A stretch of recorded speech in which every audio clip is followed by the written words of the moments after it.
I used to laugh at stories about monsters under the bed. Seriously, I thought they were just for kids. For people who didn't understand what real fear felt like. Real fear, you see, isn't about claws and fangs. It's quiet. It waits. It bides its time until you're completely alone, wrapped in the silence of your own home. It waits until the lights are off, and your mind, that traitorous organ, starts painting pictures in the darkness, filling in all the gaps with your worst nightmares. The first night I heard it, I was hovering in that weird space between being awake and asleep. It was a slow, deep inhale, followed by a long, deliberate exhale. At first, my groggy mind dismissed it. It's just my own breathing, echoing weirdly in the quiet room.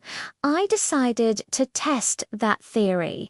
I held my breath, my chest tight, listening. The sound continued. Inhale, exhale, rhythmic, steady. It was coming from under my bed. Every instinct screamed at me to get up, to run, to flip on every light in the house. But I couldn't move. I was paralyzed, just staring at the patterns on the ceiling, while my heart hammered against my ribs like it was trying to escape. Then, as suddenly as it began, it stopped. The silence that followed was almost worse. I told myself it was the pipes. This building is old. Sounds travel in strange ways. That's what I chose to believe, because honestly, the alternative was just too terrifying to even consider. The second night, I wasn't so lucky. The breathing came back, but this time it was different. It was closer, louder. It felt like whatever was under there had shuffled forward right to the edge of the mattress. My hand, shaking uncontrollably, fumbled for my phone on the nightstand.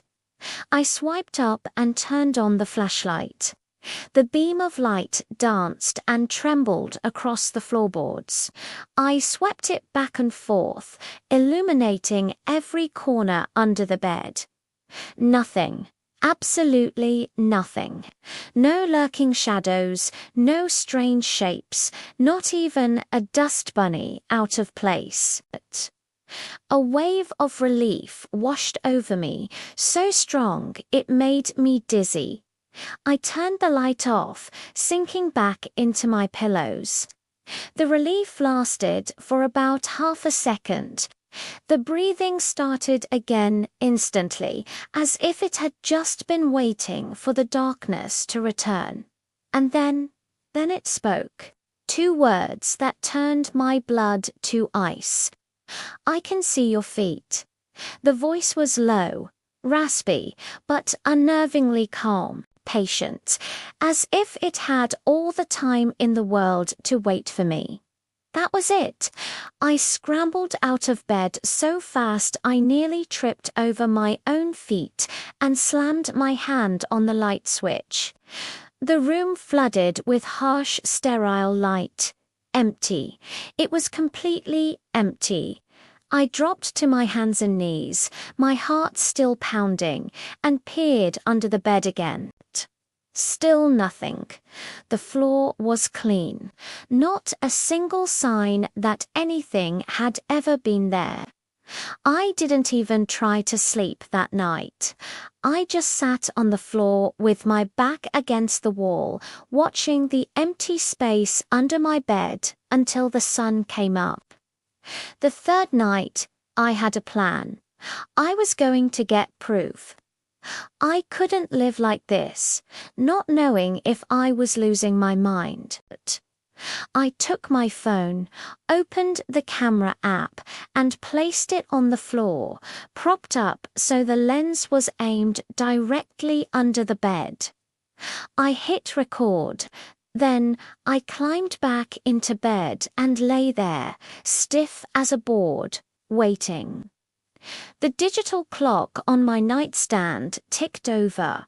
3:11, 3:12, 3:13. At exactly 3:14 a.m., it started. The slow, deep breathing filled the room again, but this time something else happened. The mattress dipped, just a fraction of an inch, but I felt it. A cold dread spread through me.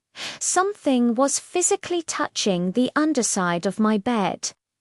The voice came again, even closer now.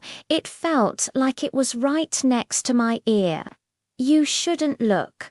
At that exact moment, my phone on the floor vibrated. A notification popped up on the screen. Its light, a faint glow in the dark room. Video recording stopped. Storage full. I never got the footage. The next morning, exhausted and terrified, I grabbed my phone. I needed to see if I had captured anything before it stopped. I went to check my storage space. It was completely empty. My phone had been wiped. All my photos, my apps, my contacts, gone. Except for one file, a single video file created at 3:14 a.m. My heart leaped. I tapped on it, desperate to see what was there, but it wouldn't open. It just showed a corrupted file icon. The thumbnail, though, the tiny little preview image, was perfectly clear. It was a picture of my bedroom ceiling, taken from under my bed. That night, I didn't even pretend I was going to sleep. I sat on the edge of the bed, all the lights blazing. I had a heavy kitchen knife in my hand. Its cold steel, a small, pathetic comfort. I just sat there, staring at the dark gap between the mattress and the floor, waiting. My eyes burned from lack of sleep. The minutes crawled by. 3:10, 3:11, 3:12.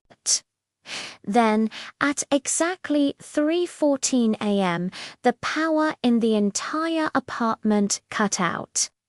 The room was plunged into absolute, suffocating darkness. The knife slipped from my numb fingers and clattered onto the floor. And then I felt it. Cold, slender fingers wrapping slowly, deliberately, around my ankle. A dry, whispering voice brushed against my skin, a voice I now knew all too well. "You finally listened."